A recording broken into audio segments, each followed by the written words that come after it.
हाँ जी दोस्तों, नमस्कार। फायर सेफ्टी पाठशाला में आपका स्वागत है। दोस्तों आज हम बात करेंगे national building code. National building code के हिसाब से भवन कितने प्रकार के होते हैं, मतलब बिल्डिंग का वर्गीकरण कितने टाइप में बिल्डिंग को बांटा गया है, कौन कौन सी प्रकार में बिल्डिंग आते हैं, रेजिडेंशियल बिल्डिंग कौन सी क्लास में आता है, एजुकेशनल बिल्डिंग कौन सी क्लास आता है, सभी सवालों का आपका जवाब आज हम देंगे। ध्यान रहे दोस्तों, ये हम आपको नेशनल बिल्डिंग कोड के हिसाब से बता रहे हैं दोस्तों। तो हम बात करेंगे सभी बिल्डिंग जो मौजूद हैं या भविष्य में निर्माण किया जाएगा, वह बिल्डिंग उपयोग के अनुसार निम्नलिखित भागों में बांटा गया है। मतलब जो बिल्डिंग है जो वर्तमान में बनाया जा रहा है या भविष्य में बनाए जाएंगे, उनको कई भागों में निम्नलिखित भागों में बांटा गया है कि कौन सी है और उसके कौन कौन सी कैटेगरिया है। ठीक है दोस्तों, तो हम बात कर रहे हैं नेशनल बिल्डिंग कोड के अनुसार बिल्डिंग को 9 भागों में बांटा गया है। नेशनल बिल्डिंग कोड के अनुसार बिल्डिंग को, भवन को 9 भागों में बांटा गया है। पहला आता है ग्रुप ए, रेजिडेंशियल बिल्डिंग, आवासीय बिल्डिंग, रेजिडेंशियल बिल्डिंग, आवासीय building. Group B, educational building, शैक्षिक बिल्डिंग, शैक्षिक एजुकेशनल ग्रुप बी में आता है। ग्रुप सी में आता है इंस्टीट्यूशनल बिल्डिंग, संस्थागत भवन। इंस्टीट्यूशनल बिल्डिंग कौन सी में आता है?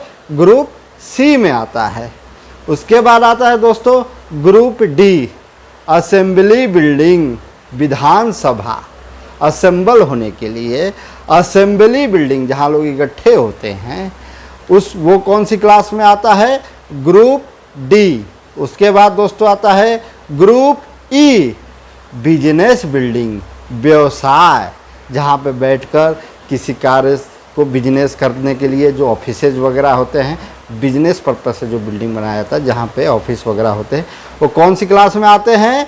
Group E, business building. उसके बाद आता है दोस्तों group F, mercantile building. Mercantile मतलब दुकान, माल, शॉपिंग मॉल, ये सब है मार्केटाइल बिल्डिंग। कौन सी क्लास में आता है? Group F. उसके बाद आता है ग्रुप जी, इंडस्ट्रियल बिल्डिंग, औद्योगिक भवन। इंडस्ट्रियल जहाँ पे आप समझ रहे हैं मैन्युफैक्चरिंग वगैरह जो भी है, इंडस्ट्रियल बिल्डिंग, औद्योगिक भवन कौन सी में आता है? ग्रुप जी। उसके बाद दोस्तों आता है ग्रुप एच, स्टोरेज बिल्डिंग, भंडारण करने वाला भवन, स्टोरेज बिल्डिंग कौन सी क्लास में आता है? Group H. उसके बाद आता है दोस्तों group J, hazardous building, hazardous खतरनाक भवन कौन सी क्लास में आता है? Hazardous, group J. Group A, residential building, group B, educational building, group C, institutional संस्थागत भवन, group D, assembly building, group E, business building, group F, mercantile building, group G, industrial building, group H, storage building, group J, hazardous building. दोस्तों 9 प्रकार के जो building था आपने जान लिया। अब हम आपको बताएंगे आगे जो बिल्डिंग है, ये है ग्रुप ए, रेजिडेंशियल बिल्डिंग, और इसमें कौन कौन सी सब डिवीज़न होते हैं। तो जो मैंने आपको 9 प्रकार का बिल्डिंग बताया था, इन सभी बिल्डिंगों में सब डिवीज़न भी होते हैं कि जी ग्रुप ए में कौन सी बिल्डिंग आता है, फिर उसके सब डिवीज़न कौन से हैं। तो इसके बारे में आपको जानकारी डिटेल्स से दूंगा दोस्तों। तो ग्रुप ए, रेजिडेंशियल बिल्डिंग, जो मैंने पहला बताया था 9 प्रकार की बिल्डिंग है, उसमें ग्रुप ए के बारे में बता रहा हूँ। Group A, residential. कई लोग कहते हैं क्लास, क्लास नहीं दोस्तों, ग्रुप ध्यान रखना है। Group A group building, B group, मतलब बिल्डिंगों का एक ग्रुप है, फिर उसमें सब डिवीज़न है, उसके बाद उस ग्रुप के अंदर कितने डिवीज़न हैं। तो क्लास कहना एक अलग चीज़ है, ग्रुप कहना अलग चीज़ है। ठीक है दोस्तों, तो ग्रुप है, बिल्डिंग क्या है, कितने ग्रुप में बांटे गए हैं, 9 ग्रुप में बांटे गए हैं। तो कौन सी ग्रुप में कितने डिवीज़न है वो भी आपको जानना बहुत ज़रूरी है। जहाँ A1 मतलब ग्रुप ए की बात हो रही है, 1 मतलब उस ए के अंदर 1 जो है वो कौन सी है। ठीक है दोस्तों, ये चीज़ आपको जानने की ज़रूरत है। तो मैं आपको विस्तार से आपको बता रहा हूँ दोस्तों। ग्रुप ए रेजिडेंशियल बिल्डिंग, आवासीय बिल्डिंग। ठीक है दोस्तों, अब इसमें सब डिवीज़न A1 है। A1 मतलब ग्रुप ए, और 1 मतलब सब ग्रुप ए जो है उसका सब डिवीज़न 1 है। ठीक है दोस्तों, तो सब डिवीज़न A1 लॉजिंग और रूमिंग हाउस। तो सब डिवीज़न A1 में कौन सी आती है? ग्रुप सब डिवीज़न A1 में lodging and rooming house. Sub division A2 इसमें एक या दो परिवार का निजी आवास। तो जो रेजिडेंशियल की बात होती है उसमें ज़्यादातर लोग सोचते हैं जिसमें लोग रहते हैं, सोते हैं, फैमिली परिवार जो रहते हैं। नहीं दोस्तों, उसमें कई प्रकार के लॉजिंग हाउस भी आता है ग्रुप A1 में। ठीक है दोस्तों, मतलब ग्रुप ए जिसको बहुत लोग को बोलते हैं क्लास ए बिल्डिंग, एक्चुअल में ग्रुप ए बिल्डिंग होता है वो। उसमें सब डिवीज़न 1, तो उसको वो बोलते हैं A1, उसमें आता है लॉजिंग और रूमिंग हाउस। A2 में आता है एक या दो फैमिली का परिवार जिसमें रहता हो। ठीक है, जिसका मैक्सिमम संख्या 20 हो। ये नहीं कि 50-100 हो जाए, नहीं, उसका भी एक कैटेगरी है, वो अलग कैटेगरी में आएगा। ठीक है दोस्तों, अब आता है सब डिवीज़न A3। इसके अंदर आता है छात्रावास, हॉस्टल, पीजी। ध्यान देना, एक चीज़ इसमें कॉमन बात है कि जिसमें सोने की व्यवस्था है। ठीक है दोस्तों, तो इन सभी में सोने की व्यवस्था होती है। सब डिवीज़न ग्रुप ए का सब डिवीज़न A4, इसमें आता है अपार्टमेंट हाउस। अपार्टमेंट हाउस जो हाई राइज बिल्डिंग के अंदर फैमिली घर तो रहता है, लेकिन वो हाई राइज बिल्डिंग के अंदर होता है, वो कोई हाउस नहीं है। ठीक है दोस्तों, तो उसके बाद आता है दोस्तों सब डिवीज़न A5, इसमें आता है होटल। होटल काफ़ी ऊंची ऊंची बिल्डिंग होटल होती है, उसमें सोते हैं लोग, सोने की व्यवस्था होती है, खाने पीने का और भी बहुत सारी व्यवस्था आती है। उसका नियम कानून अलग है, इसलिए आता है सब डिवीज़न A5 होटल। ठीक है दोस्तों, उसके बाद आता है सब डिवीज़न A6 मतलब स्टार होटल, जैसे 1 star, 2 star, 3 star, 4 star, 5 star, 6 star, 7 star. भैया ये स्टार मतलब बहुत लग्जरी होटल है, स्टारेज में आ जाता है। वो आता है दोस्तों A6 में। तो ये सभी रेजिडेंशियल बिल्डिंग है, रेजिडेंशियल बिल्डिंगों का एक ग्रुप है जिसको बोलते हैं ग्रुप ए रेजिडेंशियल बिल्डिंग, जिसमें अलग अलग सब डिवीज़न है। जैसे सब डिवीज़न A1 लॉजिंग और rooming house, sub division A2 एक या दो परिवार का निजी आवास, सब डिवीज़न A3 छात्रावास या हॉस्टल, पीजी, ये जो हो गए A3 में आता है। Sub division A4 house, apartment house जो होते हैं बिल्डिंग का जो अपार्टमेंट होते हैं। सब डिवीज़न A5 होटल्स हो गए। सब डिवीज़न A6 स्टारेज होटल, लग्जरी होटल। ठीक है दोस्तों, अब हम आपको आगे चलते हैं दोस्तों, ग्रुप बी के बारे में बताएंगे दोस्तों। अब ग्रुप बी में आता है एजुकेशनल बिल्डिंग। कौन सा बिल्डिंग? ग्रुप बी में, मतलब बिल्डिंगों का ग्रुप जो है ग्रुप बी एजुकेशनल बिल्डिंग। अब उसमें कौन कौन सी आते हैं दोस्तों? एजुकेशनल बिल्डिंग, इसमें स्कूल के लिए इस्तेमाल होने वाला इमारत शामिल है, जैसे कॉलेज, दूसरे ट्रेनिंग इंस्टीट्यूट, इंडक्शन एजुकेशन, जिसमें कम से कम 20 छात्र हों, कम से कम 20 छात्र, उससे ज़्यादा जो है वो ग्रुप बी एजुकेशनल बिल्डिंग में आता है दोस्तों। अब इसमें सब डिवीज़न बने हुए, सब डिवीज़न B1 आएगा, A1 नहीं आएगा, क्योंकि हम ग्रुप बी एजुकेशनल बिल्डिंग की बात कर रहे हैं। तो सब डिवीज़न B1, ठीक है दोस्तों।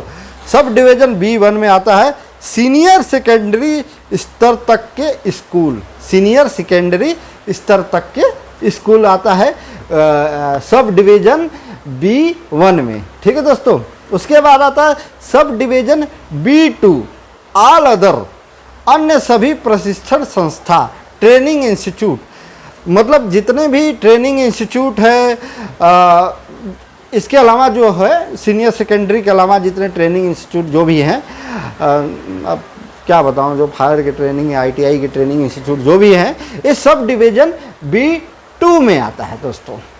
तो अब हम आगे चलते हैं दोस्तों। अब हम बात करेंगे मतलब ग्रुप बी जो आते थे उसमें सब डिवीज़न A होता था और सब डिवीज़न मतलब जो ग्रुप होते थे, ग्रुप में 2 ही बिल्डिंग होती थे, सब डिवीज़न B1 और sub division B2 educational building में आते थे दोस्तों। अब हम बात करते हैं ग्रुप सी की। कौन सी बात करते हैं? Group C institutional building. Institutional building मतलब इंस्टीट्यूशनल संस्थागत। इसमें कोई भी भवन शामिल हो सकता है। मेडिकल अदर ट्रीटमेंट, मानसिक रूप से मेंटल पीड़ित व्यक्ति के लिए, किसी बीमारी के लिए, इलाज के लिए, किसी कैदियों के रहने के लिए जेल तथा सभी संस्थागत भवन होते हैं जिसका काम जीवन में सुधार लाना, जिसके सोने रहने की व्यवस्था होती है। ग्रुप सी इंस्टीट्यूशनल बिल्डिंग का मतलब यह है दोस्तों, किसी के सेहत में सुधार लाना या फिर जो भी मानव है, जो भी मनुष्य है, उनके अंदर कोई सुधार लाने के लिए, उनसे स्वास्थ्य से रिलेटेड सुधार लाने के लिए जो भी है वो इंस्टीट्यूशनल बिल्डिंग के अंदर आता है दोस्तों। अब मैं आपको बता दूं कि सब डिवीज़न में भी मतलब ग्रुप सी के अंदर सब डिवीज़न कौन कौन सी आती है, उसमें कौन कौन सी भवन आते हैं, इसके बारे में मैं आपको बता रहा हूं दोस्तों। सब डिवीज़न C1 में आते हैं हॉस्पिटल एवं सैनिटोरिया। सब डिवीज़न CA, अब ग्रुप सी की हम बात करें इंस्टीट्यूशनल बिल्डिंग, उसमें सब डिवीज़न CA आएगा। उसमें कौन सी आता है? हॉस्पिटल और सैनिटरी एरिया। ठीक है दोस्तों। सब डिवीज़न C2, अब बात करते हैं सब डिवीज़न ग्रुप सी की बात कर रहा हूँ। सब डिवीज़न C2 ये भी इंस्टीट्यूशनल बिल्डिंग में आता है। ये कौन सा है? मतलब हिरासत संस्था, जो हिरासत में किसी को लिया जाता है। जेल हो गया, कोई वैसा जहाँ जैसे कोई पागल खाना हो गया, जो मानसिक रूप से उनको भी हिरासत में एक तरह से लिया जाता है, कहीं वो भाग ना जाए। कैदियों की तरह ही उनको, मतलब व्यवहार कैदियों की तरह नहीं किया जाता है, लेकिन वो एक प्रकार से हिरासत में रहते हैं। ठीक है दोस्तों।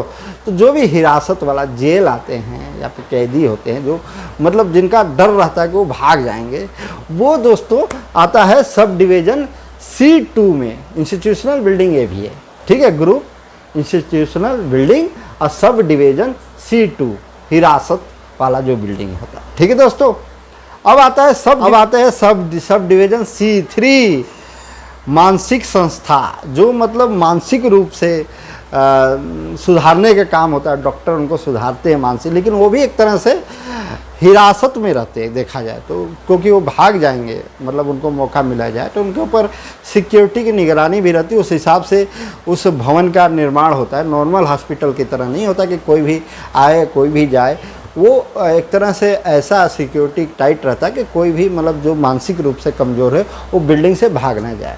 तो सब डिवीज़न C3 में आता है दोस्तों।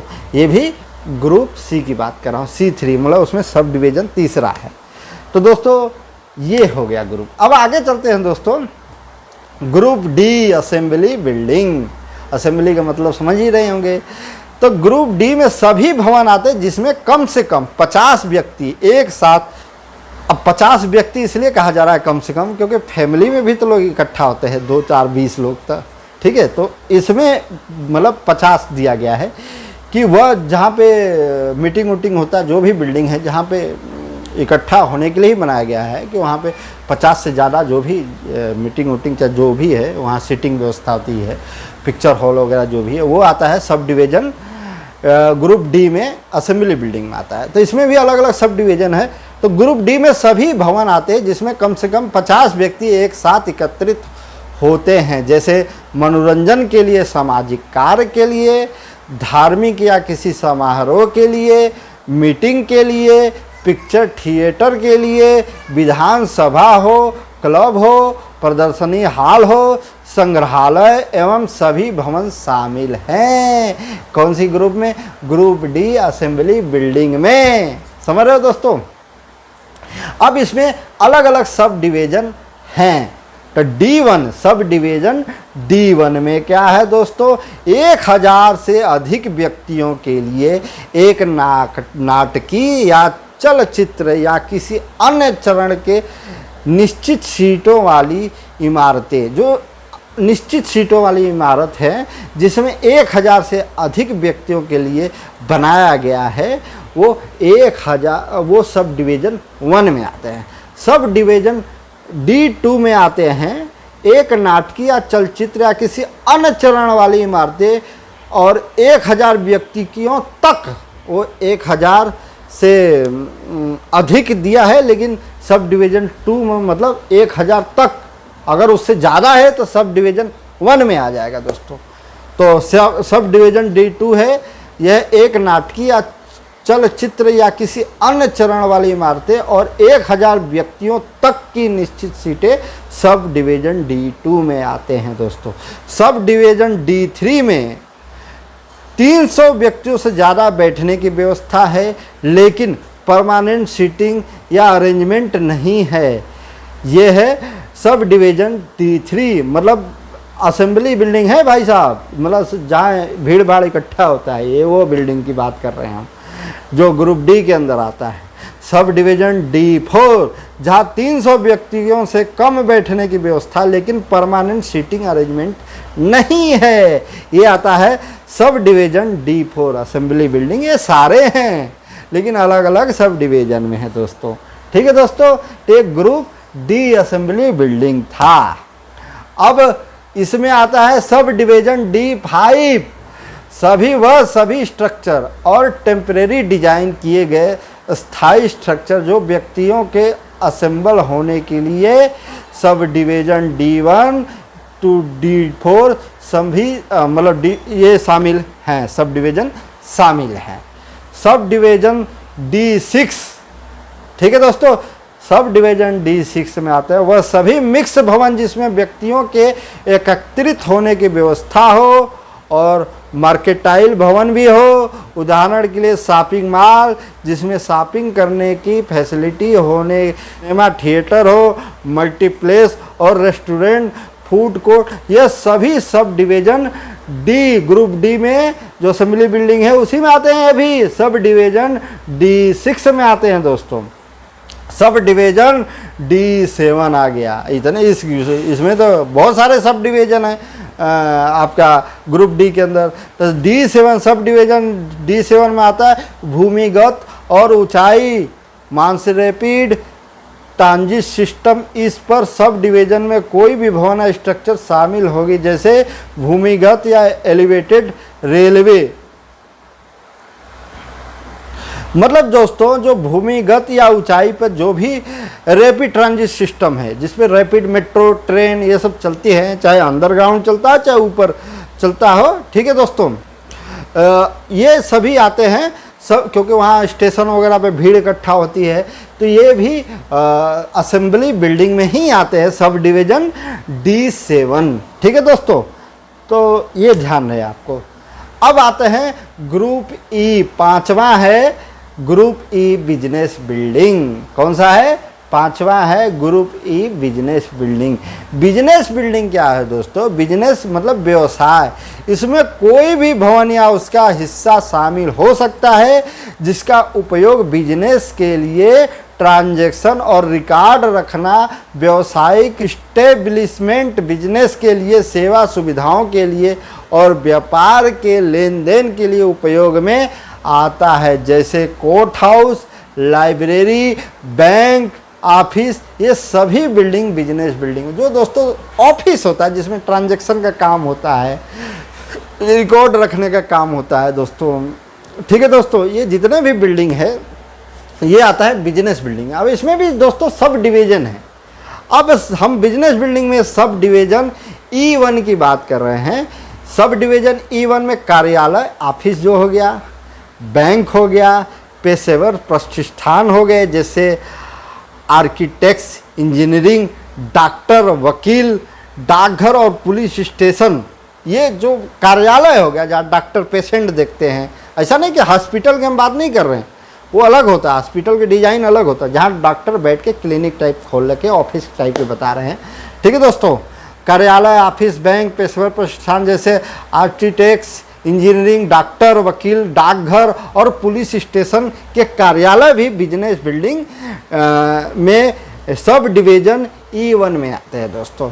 सब डिवीज़न E2 में आते हैं प्रयोगशाला। बिजनेस बिल्डिंग में सब डिवीज़न E2 प्रयोगशाला, वहाँ रोगी क्लिनिक, अनुसंधान प्रतिष्ठान, पुस्तकालय और परीक्षण गृह, ये सब जहाँ पे टेस्टिंग का काम होता है, परीक्षण का काम होता है, रिसर्च का काम होता है, ये सब डिवीज़न E2 में आते हैं दोस्तों। और सब डिवीज़न E3 में कौन सी आती है दोस्तों? Electronic data processing centre. अब ध्यान देना दोस्तों, सब ये जो अपना बिजनेस बिल्डिंग है, ग्रुप E बिजनेस बिल्डिंग, इसमें सब डिवीज़न E3 में कौन सी आती है? Electronic data processing centre, computer installation, जहाँ पे कंप्यूटर वगैरह इंस्टॉलेशन, इंफॉर्मेशन टेक्नोलॉजी, ज़्यादातर IT वाले बिल्डिंग ऐसे ही होते हैं, पार्क और कॉल सेंटर। तो जो भी IT वाले बिल्डिंगें होते हैं, सब डिवीज़न बिजनेस बिल्डिंग में सब डिवीज़न E3 में आते हैं दोस्तों। तो सब डिवीज़न E4 में कौन से आती है? भी बिजनेस बिल्डिंग में है। सब डिवीज़न ग्रुप A के अंदर, ग्रुप E बिजनेस बिल्डिंग के अंदर sub division E4। Telephone exchange भी आता है दोस्तों, सब डिवीज़न E5। प्रसारण स्टेशन, TV स्टेशन, हवाई यातायात नियंत्रण टावर, कंट्रोल रूम, ये सब दोस्तों आता है सब डिवीज़न E5। ठीक है दोस्तों। अब हम बात करते हैं छठा जो आ गया group F, mercantile building. Mercantile building आ गया ग्रुप F। अब ग्रुप F में कौन सी आता है? दुकान, माल, यही सब आते हैं दोस्तों। मार्केट टाइल का मतलब ही होता है, लेकिन इसमें आप आगे पढ़ोगे तो समझ में आ जाएगा। इसमें आता है कोई भी भवन या वह कोई भी हिस्सा शामिल होगा जिसका उपयोग दुकानों, बाजार के रूप में थोक या खुदरा माल के प्रदर्शन बिक्री के लिए किया जाता है।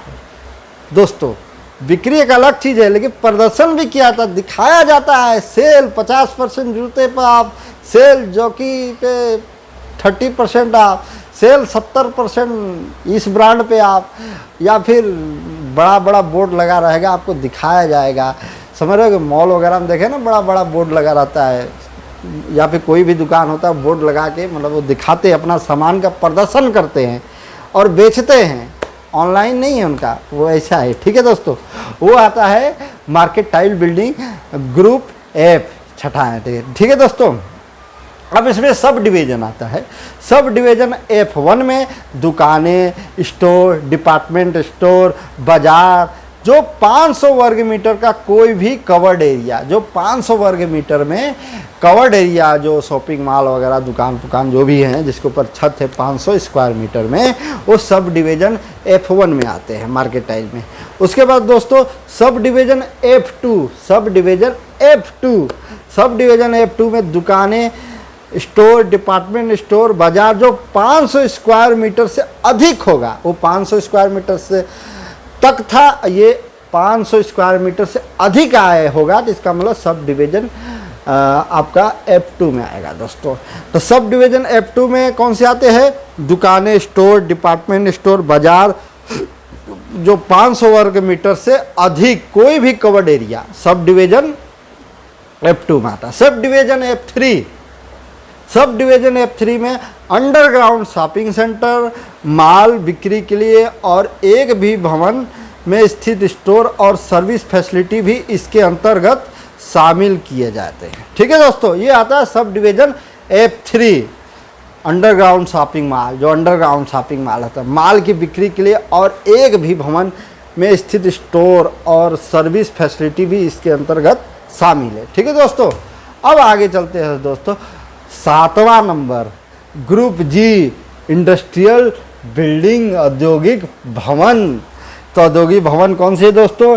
इसमें कोई भी बिल्डिंग या बिल्डिंग का हिस्सा शामिल होता है जिसमें सभी प्रकार के प्रोडक्ट और मटेरियल को फैब्रिकेटेड, असेंबल, मैन्युफैक्चरिंग संबंधित कार्य किया जाता है। उदाहरण के लिए असेंबली प्लांट, औद्योगिक प्रयोगशालाएं, ड्राई क्लीनिंग प्लांट, बिजली संयंत्र, उत्पादक इकाइयाँ, साफ ये पंपिंग स्टेशन, धूमन कक्ष, लॉन्ड्रिंग, गैस यंत्रों के रिफाइनरों, डेयरियों और आरा मिलों आदि शामिल है। जो भी मैन्युफैक्चरिंग वगैरह प्लांट होता है, सब डिवीज़न। अब ग्रुप जी इंडस्ट्रियल बिल्डिंग में हम आपको बताते हैं दोस्तों, इसमें कौन कौन से सब डिवीज़न होते हैं। तो sub division G1, industrial building में सब डिवीज़न G1 दोस्तों हम आपको बता रहे हैं, कम जोखिम वाले औद्योगिक क्षेत्र के लिए उपयोग में आने वाली इमारतें। बहुत सारे इंडस्ट्रियल बिल्डिंग हैं जहाँ पानी की रिसाइकिल हो रहा है, पानी फिल्टर हो रहा है, पानी पैकिंग हो रहा है, वहाँ कोई ज़्यादा खतरा नहीं होता। दूध की पैकिंग हो रहा है, वहाँ कोई ज़्यादा खतरा नहीं होता। मतलब वहाँ कम खतरा वाला, आग लगने का खतरा कम है।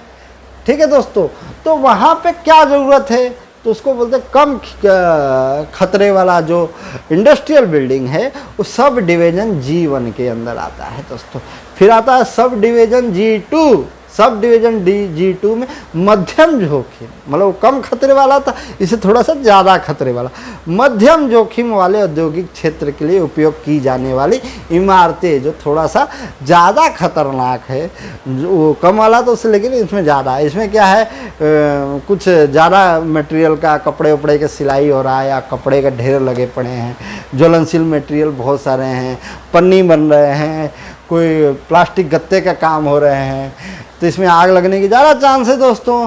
तो सब डिवीज़न आपका आता है G2 में। ठीक है दोस्तों, अब आता है sub division G3 industrial building के अंदर। G3 की हम बात कर रहे हैं, उच्च जोखिम वाले औद्योगिक के लिए उपयोग आने वाले। कोई ऐसा औद्योगिक का काम चल रहा है जो उच्च, मतलब जो इंडस्ट्रियल का काम चला, जहाँ खतरनाक काम होता है, पेट्रोल रिफाइनिंग का काम होता है, केमिकल कोई बन रहा है, प्रोसेसिंग का काम हो रहा है, कोई पेंट वगैरह के पैकिंग का काम होता है, तो ये खतरनाक बिल्डिंग, इसमें आग लगेगा तो बहुत ज़्यादा विशाल लग जाएगा, बहुत ज़्यादा खतरनाक होगा।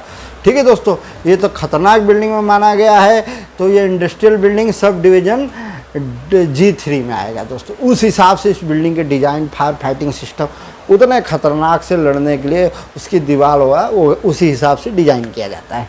अब हम आपको बात कर रहे हैं दोस्तों, आप ग्रुप H जो 8वां नंबर पे है, ग्रुप H स्टोरेज बिल्डिंग की बात करें, जहाँ पे सामान को स्टोर करते हैं, भंडारण करते हैं दोस्तों।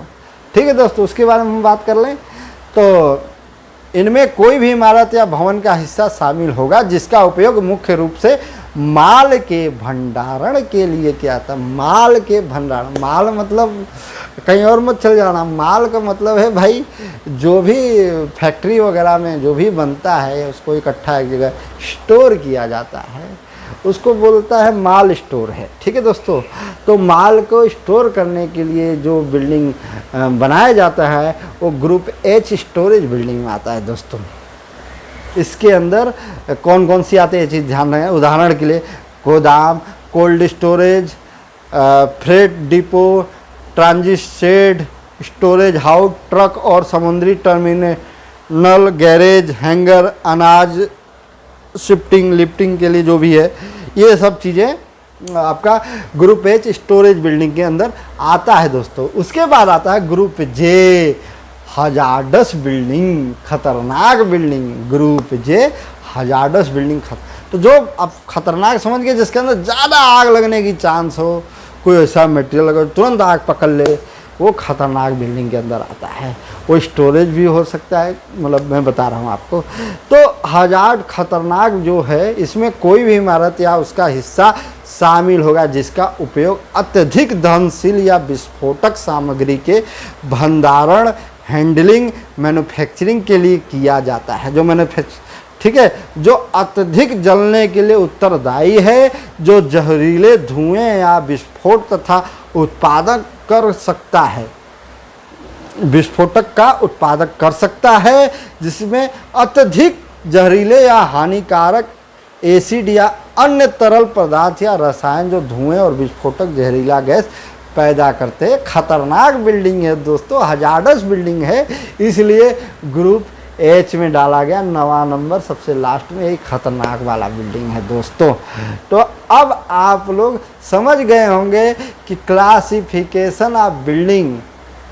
तो क्लासिफिकेशन में थोड़ा सा आप कंफ्यूज हो जाएंगे।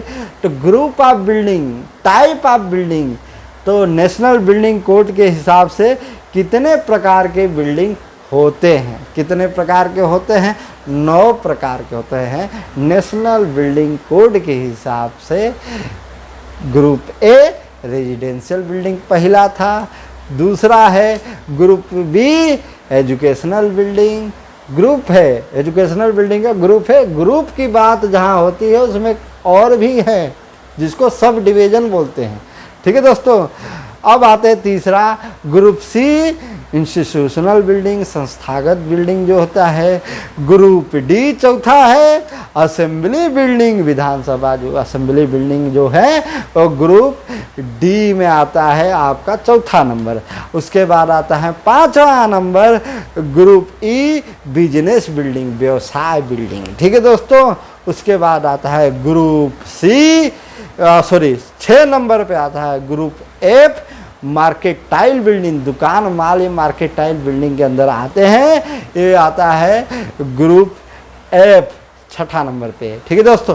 उसके बाद आता है दोस्तों 7वां number group G industrial building, औद्योगिक बिल्डिंग, ठीक है दोस्तों। ये आता है ग्रुप जी के अंदर 7वां नंबर। उसके बाद आता है 8वां number group H storage building, भंडारण वाला बिल्डिंग, ये आता है 8वें नंबर पे ग्रुप एच।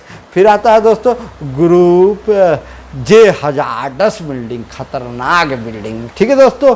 तो आशा करता हूँ नेशनल बिल्डिंग कोड के हिसाब से कौन कौन सी ग्रुप में आपसे अगर कोई सवाल पूछे क्लास तो आप बताना सर भवन को 9 ग्रुप में बांटा गया है। उसके बाद अलग अलग सब डिवीजन में भी बांटा गया है। Sub division A1, sub division A2 या फिर सब डिवीजन B1, B2। तो A1 जहाँ बात आती है वो रेजिडेंशियल बिल्डिंग की बात होती है, जो कि ग्रुप ए में A1, A2, B1 मतलब वो दूसरे ग्रुप में आती है, ग्रुप बी एजुकेशनल बिल्डिंग में आ जाती है दोस्तों। तो ऐसे ऐसे सभी ग्रुप में सब डिवीज़न बने हुए हैं, ये चीज़ ध्यान रखना है। ग्रुप का मतलब बिल्डिंगों का ग्रुप, ठीक है दोस्तों। उसमें कौन कौन सी सब डिवीज़न में कौन से बिल्डिंग आते हैं दोस्तों।